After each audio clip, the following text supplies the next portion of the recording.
నమస్తే. తెలంగాణ రాష్ట్రం మొత్తం జూబ్లీహిల్స్ ఉప ఎన్నిక వైపు చూస్తుంది. బీసీ రిజర్వేషన్లకు సంబంధించి స్థానిక సంస్థల ఎలక్షన్లకు హైకోర్టు స్టే ఇవ్వడంతో తాత్కాలికంగా స్థానిక సంస్థల ఎలక్షన్లు రద్దయిన పరిస్థితి కనిపిస్తుంది. సో ఇటు ఒకవైపు స్థానిక సంస్థల ఎలక్షన్స్, మరోవైపు జూబ్లీహిల్స్ ఎలక్షన్స్ రెండు నడుస్తాయని ఎంతోమంది భావించినా కూడా స్థానిక సంస్థల ఎన్నికలు రద్దవడంతో ఇప్పుడు మొత్తం జూబ్లీహిల్స్ వైపు చూస్తున్న పరిస్థితి కనిపిస్తుంది. జూబ్లీహిల్స్ ఎమ్మెల్యే మాగంటి గోపీనాథ్ అకాల మరణం తర్వాత వచ్చే ఈ జూబ్లీహిల్స్ ఉప ఎన్నికకు సంబంధించి ఇప్పటికే ఇటు బీఆర్ఎస్ పార్టీ మాగంటి సునీతను అభ్యర్థిగా ప్రకటించడం జరిగింది. అయితే అధికార కాంగ్రెస్ పార్టీ దాదాపుగా చాలా రోజుల నుంచి ఈ జూబ్లీహిల్స్ అభ్యర్థికి సంబంధించి సస్పెన్షన్ పెట్టిన లాస్ట్కు నవీన్ యాదవ్ పేరును ఖరారు చేసి ఈ సస్పెన్స్కు తెరదించినట్లు మనకు క్లియర్ కట్గా అర్థమైంది. దాదాపుగా నవీన్ యాదవ్ పేరు కన్ఫర్మ్ అయినప్పటి నుంచి జూబ్లీహిల్స్ ఉప ఎన్నికకు సంబంధించి హోరాహోరీగా సాగుతున్న పరిస్థితి కనిపిస్తుంది. అయితే ఇప్పటికే ఇటు బీఆర్ఎస్ పార్టీ తమ అభ్యర్థిని ప్రకటించడం, ఇటు కాంగ్రెస్ పార్టీ అధికార కాంగ్రెస్ పార్టీ తమ అభ్యర్థిని ప్రకటించడం, కానీ ఇప్పటికీ బీజేపీ పార్టీ తమ అభ్యర్థిని ప్రకటించలేని పరిస్థితి కనిపిస్తుంది.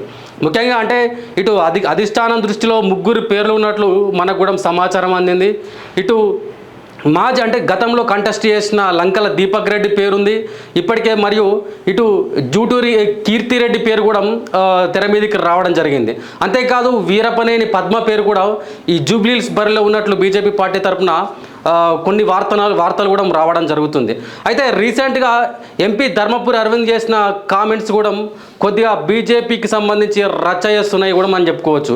ఎందుకంటే బొంతు రామ్మోహన్ మాజీ మేయర్ అంటే మాజీ మేయర్ బొంతు రామ్మోహన్కు బీజేపీ టికెట్ ఇచ్చి బీజేపీకి ఆహ్వానం ఇచ్చి జూబ్లీహిల్స్ టికెట్ ఇవ్వాలని చెప్పేసి అతను మాట్లాడిన పరిస్థితి వస్తుంది. సో అంటే ఇవన్నీ చూస్తూ ఉంటే అసలు బీజేపీ ఎవరికి టికెట్ ఇస్తుంది? ఎందుకంటే గతంలో 3వ స్థానానికి పరిమితమైన బీజేపీ అంటే గత ఎన్నికల్లో 3వ స్థానానికి పరిమితమైంది. సో గతంలో నిల్చున్న లంకల దీపక్ రెడ్డి ఆశించిన స్థాయిలో జూబ్లీహిల్స్లో బీజేపీ క్యాడర్ను ముందుకు తీసుకోలేకపోయిండు. సో అందుకే అంటే ఇప్పుడు ఈ ఉప ఎన్నికకు సంబంధించి కొంత అగ్రెసివ్ ఉన్న నాయకులు కావాలి, కొంచెం యాక్టివ్గా ఉన్న నాయకులు కావాలని చెప్పేసి బీజేపీ అధిష్టానం చూస్తున్న పరిస్థితి కనిపిస్తుంది.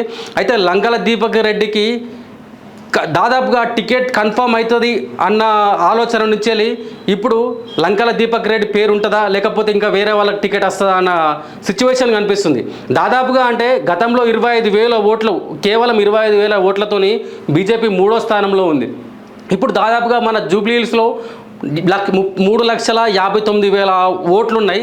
అయితే అన్నిటికి సంబంధించి దాని ముస్లిం ఓట్లే 1,44,000 ఓట్లు. 1,44,000 ఓట్లు ముస్లిం పాపులేషన్ ఉంటే బీజేపీకి మాత్రం వాళ్ళు డెఫినెట్గా సపోర్ట్ చేయలేరు. కాబట్టి బీజేపీ గెలుపు అవకాశాలు చాలా తక్కువ ఉన్నాయని మనం చెప్పుకోవచ్చు.